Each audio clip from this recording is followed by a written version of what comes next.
Hello class, welcome back again in our online discussion, and we are still in chapter 2 about economic impact of tourism and hospitality.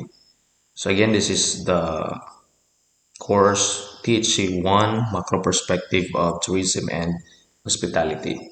So in the previous video, we discussed about the contribution to GDP, and we discussed about the direct versus indirect economic impacts. We also discussed about the contribution to GDP, the employment generation, the foreign exchange earnings, infrastructure development, seasonality and vulnerability, and sustainability considerations. So in this video, we continue and we will discuss about the employment generation. So the hospitality and tourism industry has a profound impact on economies around the world. And it is not only a significant revenue generator, but also a major source of employment. So again, the hospitality and tourism industry does not only help the economy of a certain place, but the hospitality and tourism industry also the major source of employment. So again, this sector comprises a multitude of sub-industries and each with its own unique characteristics and job opportunities.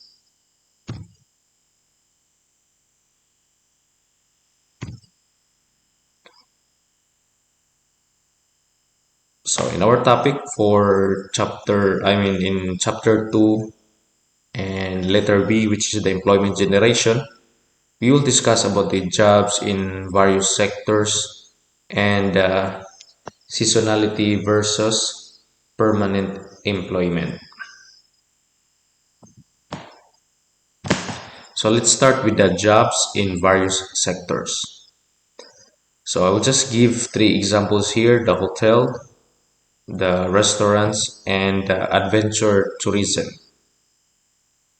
Again, because of hospitality and tourism industry, it will not just help the particular place to increase the economy, but also it generates employment. And we will discuss first about the jobs in various sectors. So there are hotels, restaurants, and adventure tourism that we are going to focus on this discussion.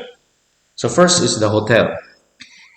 In the world of hotels, there is a vast array of positions. So from front of house rules like receptionists and concierge to back of house staff like chefs and housekeepers. Again, there is called front of the house or front of house.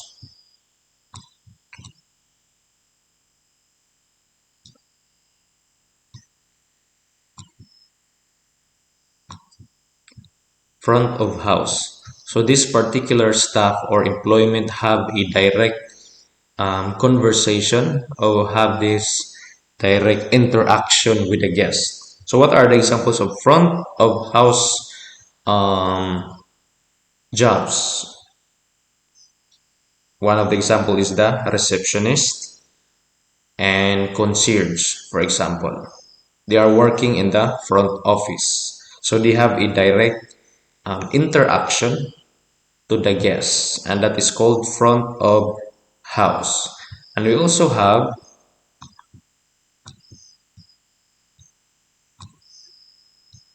back of house. So this particular staff or employee have no direct interaction with the guest. For example, the chef and the housekeeper. Okay, the guest and housekeeper, especially the chef. Okay, so the chef are working in the kitchen and they don't have a direct interaction with the guest.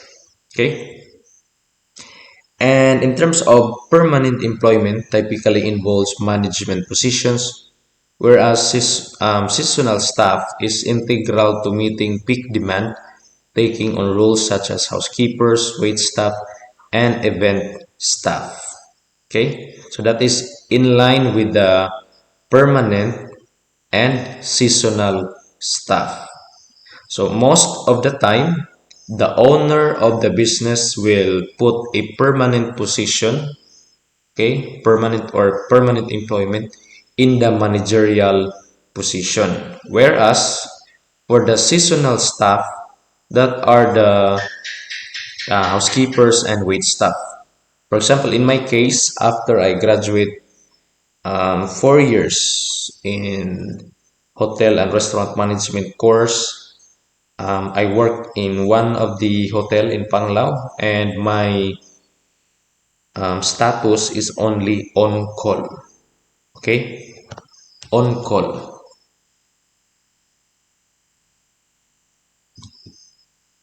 on call, or we call it seasonal staff. So we don't have a duty every day. So we are just called from the word on call. We are just called to render service if there is a event or there is a activity that the establishment will hold. Okay, so our status is only seasonal. It depends on the business of a particular establishment. Okay, so the housekeeper, wait staff, event staff, and etc.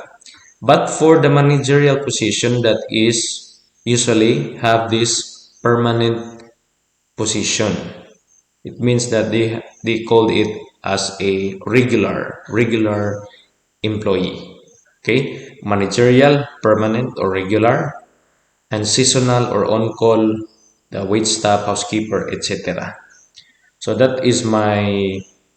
I always remind you that after you graduate in this program, you need to have this goal that you will have this position, managerial position or supervisory position. But still, you need to undergo the, do not despise the small beginning. You will accept this lower position like housekeeper, wait staff, but please put in your mind that, for example, after 4 years or 8 years, you will become the one of the supervisor or one of the manager of any department in the hotel, because the managerial position they will usually have this permanent employment or regular, not like with the other position, lower position, but still there are some have this permanent employment but only few, and majority have this season, they call it seasonal staff or on call. So they only have a small rate of their service that they render in the establishment. So that is important for hotel. And now let's proceed to the restaurants.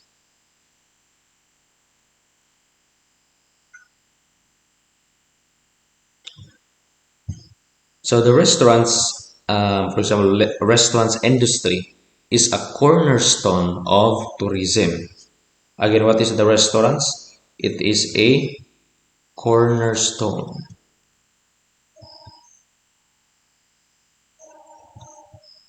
Cornerstone of what? Cornerstone of tourism. So it offers diverse employment options, including the chefs, servers, bartenders, host or hostesses, and for the permanent position may encompass management and specialized chefs, while seasonal employment predominantly consists of part-time or temporary staff due to industry fluctuating nature. Again, the tourism and hospitality industry, it is a what? Fluctuating nature. Okay? Fluctuating nature.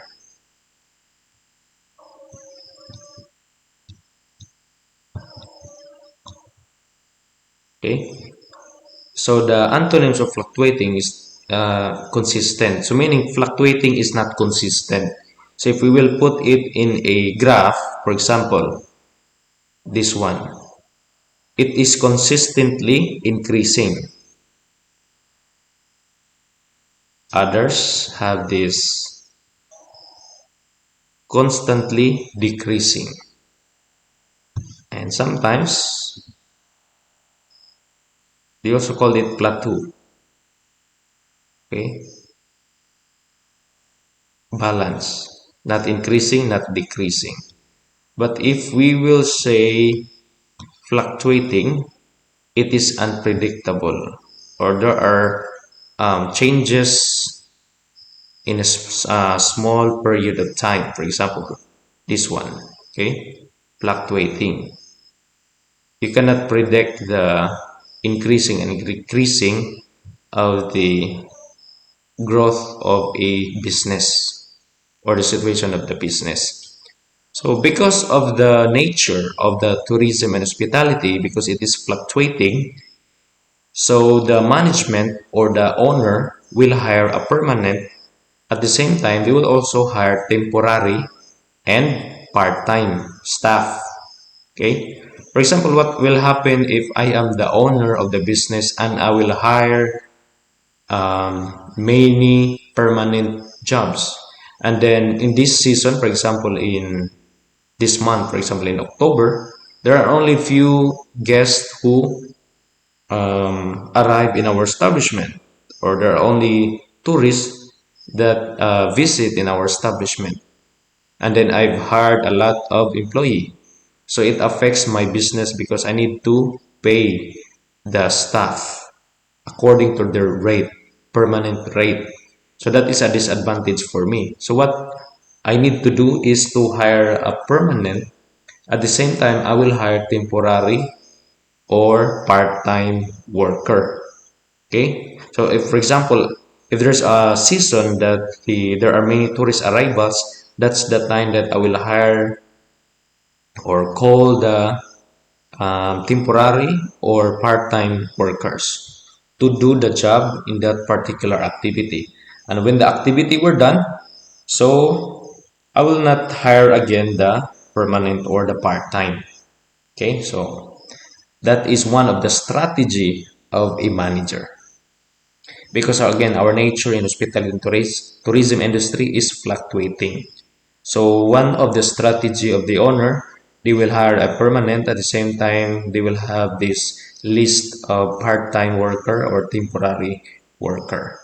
Okay, so you need to remember that, because when you become a manager soon, that is one of the best strategy. Next is the adventure tourism. Adventure tourism is synonymous with activities like hiking, rafting, and wildlife tours. So the employment in this sector can be seasonal due to factors like weather conditions and safety regulations. So those people who are working in adventure tourism has also this kind of situation. There are also seasonal and there are also permanent. And one of the reason why it is seasonal is because of the factors like weather.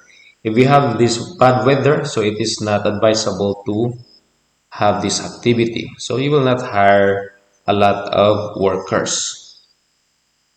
Okay, not just the weather condition but also safety regulations. So rules include adventure guides, instructors, and uh, wilderness experts, and creating a thrilling yet potentially transient career.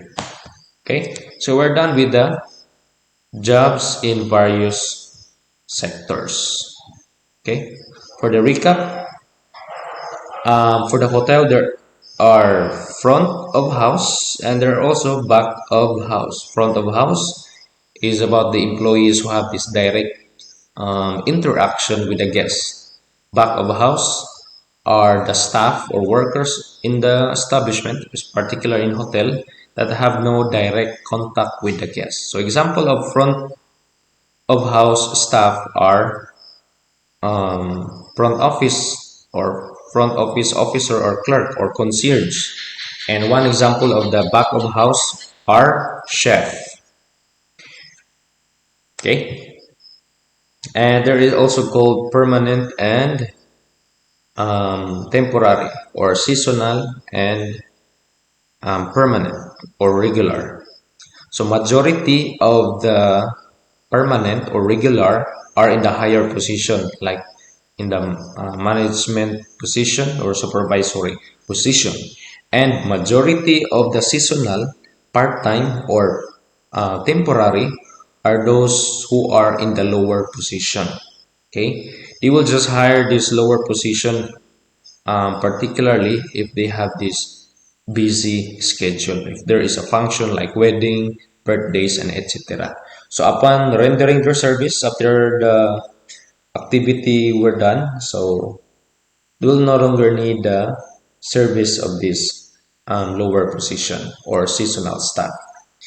Okay, so now let's proceed to the seasonal versus permanent employment. So we'll already discussed this one, and we will deepen our discussion on this part.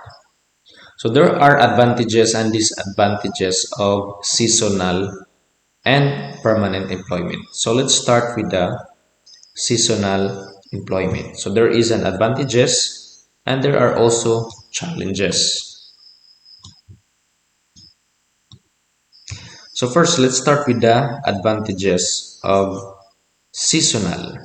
Okay, advantage of seasonal. One of the advantage of seasonal is it is a flexibility for students, retirees, or those seeking short-term employment. Okay, so that is the advantage of seasonal employment. So I know that some of you are studying at the same time you are working. So you are one of these seasonal employment. It is only for short-term employment. There is only a limited time to render a service. So that is the good thing of seasonality or seasonal employment is the flexibility for the students and also the retirees and anyone who are also seeking short-term employment. And another advantage of seasonal employment is meeting the peak demand during tourism seasons. So for example, during the Christmas break, December, or other season like summer, so it is expected that there are many tourists that will arrive in that particular establishment. So they will hire seasonal employment. Okay, so that is the advantage. The third one is the opportunity to experience different destinations and cultures. Since you don't have this permanent position, um, the contract or someone will also call it is the seasonal employment have no employee-employer relationship. So anytime you will not render service on your employer because you don't have this contract, or some will also have this contract of service or COS. Sometimes they only have 6 months contracts, other have this 1 year contract, or other have this lifetime contract. So when we say lifetime contract, that is for the permanent employment. So for seasonal employment, that has this opportunity to experience different destinations and cultures. So for example, in our case as an instructor in BISO, so we are bound with our agreement that we will not work with the other government agency because we already commit in BISO. So we don't have these other opportunities to experience working in different sectors because we are already a full-time instructor in BISO. So if we are seasonal employment, there are also some instructors in BISO who have this COS, contract of service, and others have this part-time. So those who are part-time status, they have this freedom to work with the other sector okay, without any punishment or any consequences because they don't have a employee-employer relationship. So that is the advantage of seasonal employment.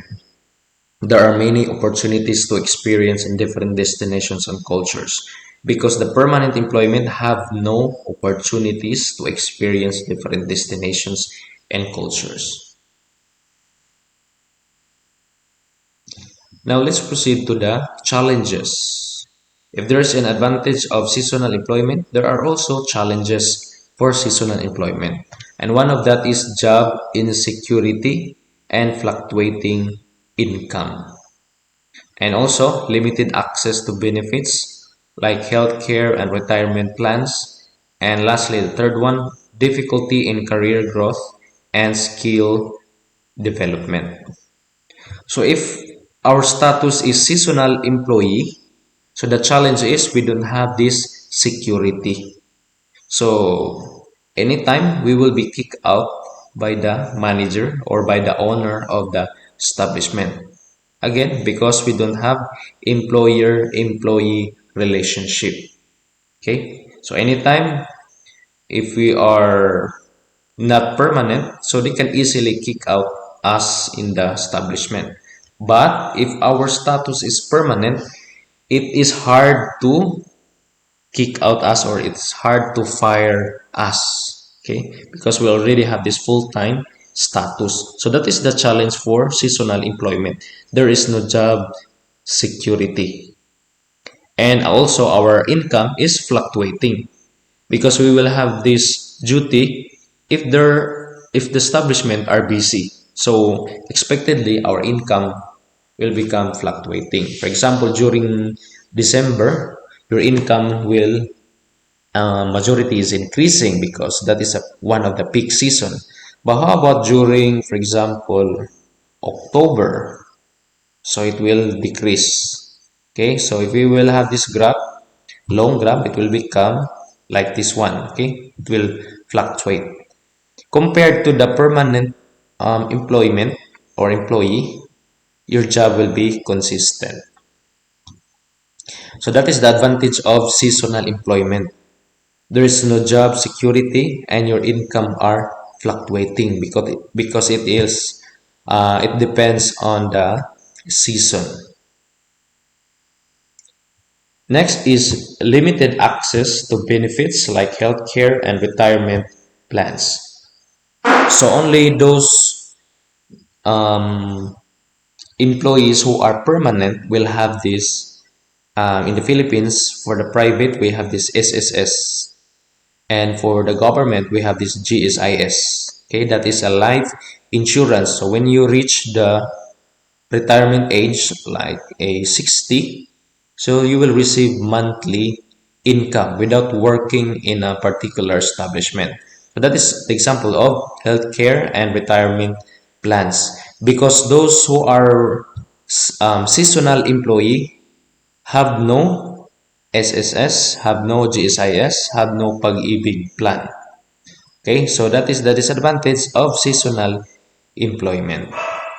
And also the third one, difficulty in career growth and skills development. Since there is no employee-employee relationship, so the management or the owner have no responsibility to send you in a seminar or training or any workshop because you are only a part-time or permanent or seasonal employee. So there is a limited opportunity for career growth and skill development.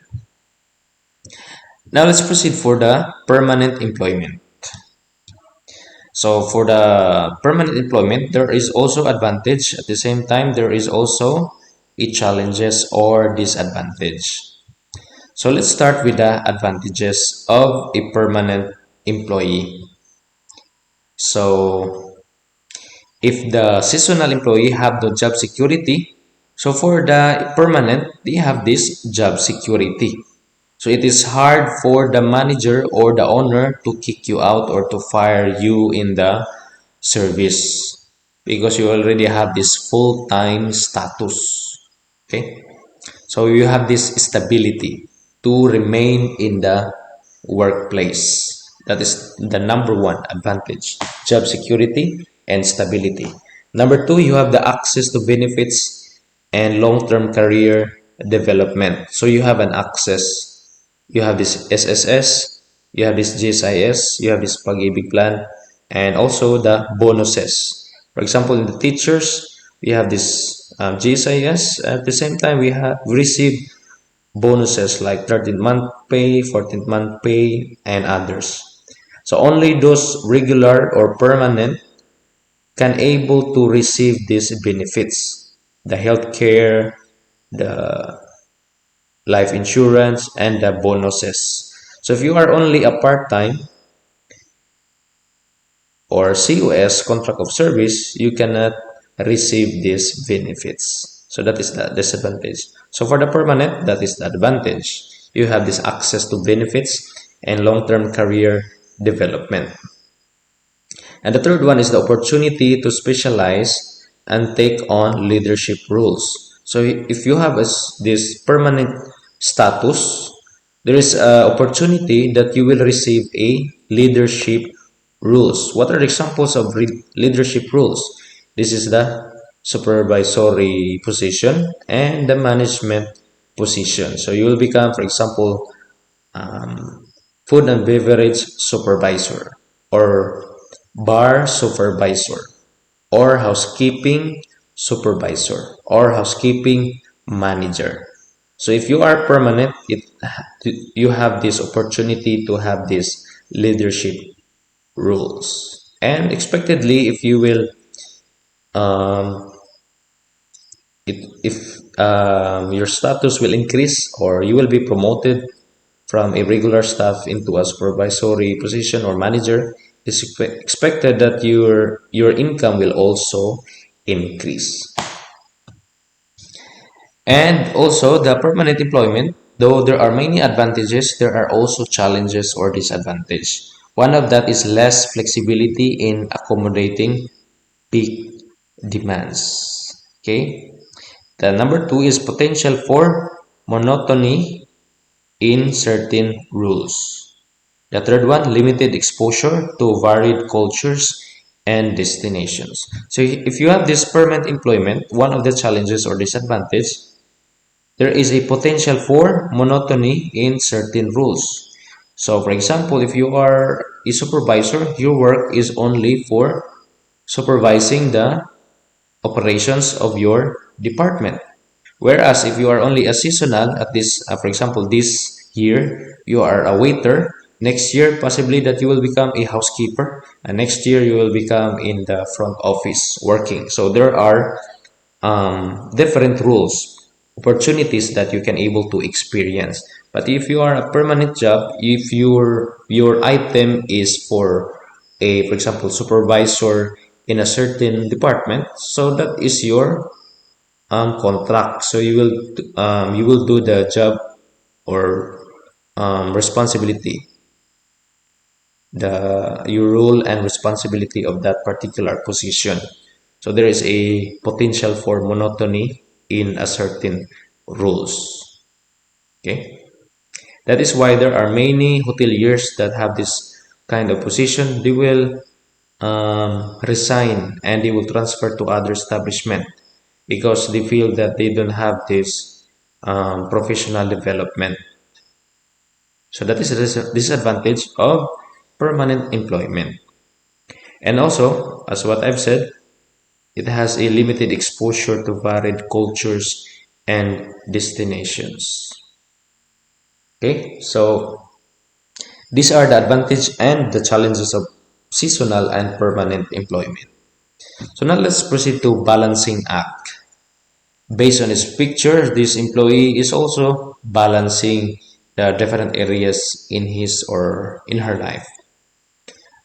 To sustain a thriving hospitality and tourism industry, it's essential to strike a balance between seasonal and permanent employment. For example, this side is a seasonal and on this other side is a permanent employment. So this requires addressing some key challenges. And one of the key challenges for balancing the benefits or challenges of permanent and seasonal is the training and skill development. So I will suggest that you need to invest in continuous training and skills development, sample development programs for both permanent and seasonal staff to enhance their capabilities. So if you will become a manager in the near future, this is your challenge as a manager, that you need to balance these things. You'll not just pour out all your attention to the permanent to enhance their skills and talents or knowledge, but also your temporary or seasonal staff. So you need to balance. If you want to grow the permanent workers, you need also have this mind to train also the seasonal staff. Okay. One of the fear of the manager, if they will train there's no problem if you will train the permanent workers because they are already permanent or have this regular position. So there is only a small possibility that they will transfer to other establishment. But for those who are seasonal, part-time workers or temporary workers, there are big possibility that they will not remain in your establishment. There is a big possibility that they will transfer to the other establishment in a short period of time. So that is the fear of the manager. That is why they are focusing more on the permanent than the seasonal. So based on this discussion, based on this lesson, if you will become a manager in the near future, you must take a risk. Okay, so you need to balance in desiring the professional growth, not just for the permanent but also for the seasonal employment. Okay, so you need to take note on this. The second one is compensation and benefits. So that is also the challenge to balance these two things.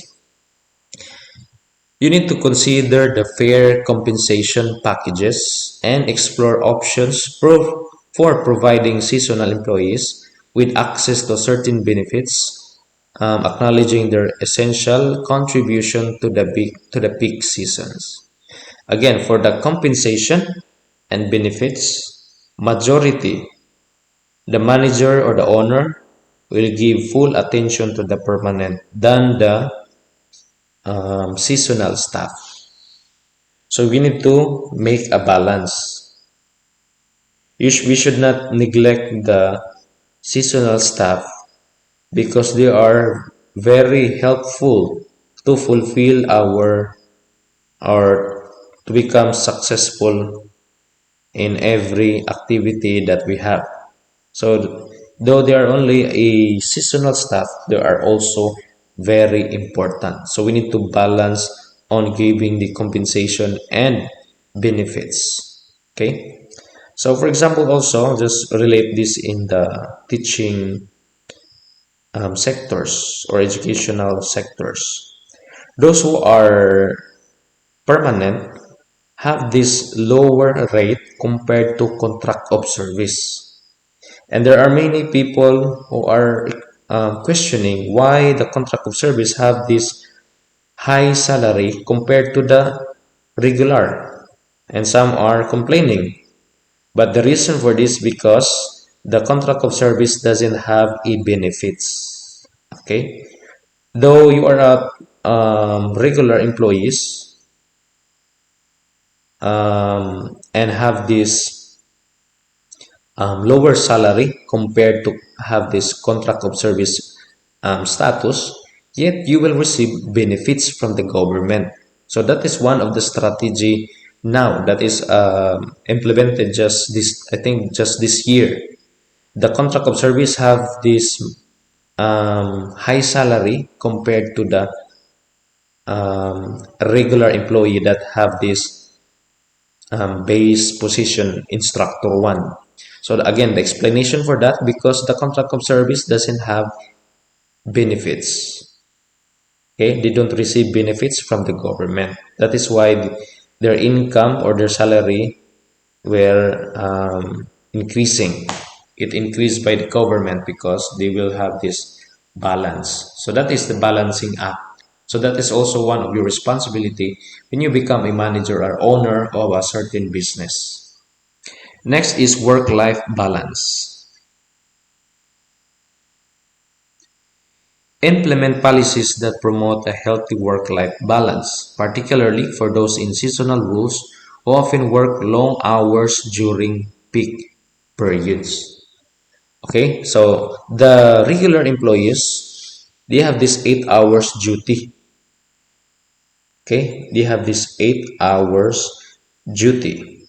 If they are working beyond 8 hours, that is considered as a overtime. And we have this overtime, they will pay additional salary. Compared to the seasonal staff, they only have this called daily rate. Even though it will beyond 8 hours, they have this constant rate, and that is considered unfair to the part of the seasonal staff. But this is not applicable to all the establishment. But majority of the establishment, they have this they call it daily rate, though it will um, it is a beyond 8 hours duty. Okay, so as a manager in the near future, you should not neglect the um, seasonal staff. You need also to think um, their status. Okay, so we will not focus more on the permanent, but we need also to think about the seasonal staff. Okay, so if they have this long hours duty, you need to give them the right compensation. You need to give them this overtime pay. We need to also consider that they are working in a long hours. I also experienced this one when I work in a particular resort. Again, my one of the status is a part-time, and I work 8 hours. Based on our agreement, we will only work 8 hours, and then the supervisor asked us if we can render additional 4 hours on the same day. So we are very tired on that time. But still, we are thankful that the supervisor was giving us this good compensation. Okay, so you need to consider that. But other owner or other manager didn't consider giving you this additional pay. So that is not good. That is unfair to the part of the seasonal staff. So when you become a manager in the near future or the owner of the establishment, you need also to consider the situation of the seasonal staff. Next is community integration. This is the last one. So you need to encourage the integration of seasonal employees into local communities, fostering a sense of belonging and helping them experience the destination they serve. So we should not put a boundaries that the seasonal staff can able to feel that they are belong in a certain community. Okay, so in other words, the seasonal employees also have this discrimination. They are always experience discrimination compared to the regular employees. We can relate this not just in hospitality and tourism industry, but any sectors that you can give an example. It is true to all. We can observe that there is a discrimination to the seasonal staff. So what we are going to do if we are a owner or the manager, okay, so you need to think on this. You need to remember on this once you will become a owner of a hotel resort or you become a manager or supervisor. You need also to think the life, the status, or the situation of the seasonal staff. If you give an attention to the permanent, you need also to give attention to the seasonal staff. Okay, just like if we are a parents, we should not show favoritism to the to our children. So what we are going to do is we need to show no favoritism, equal. Okay, so we need to avoid discrimination to the seasonal staff or employee.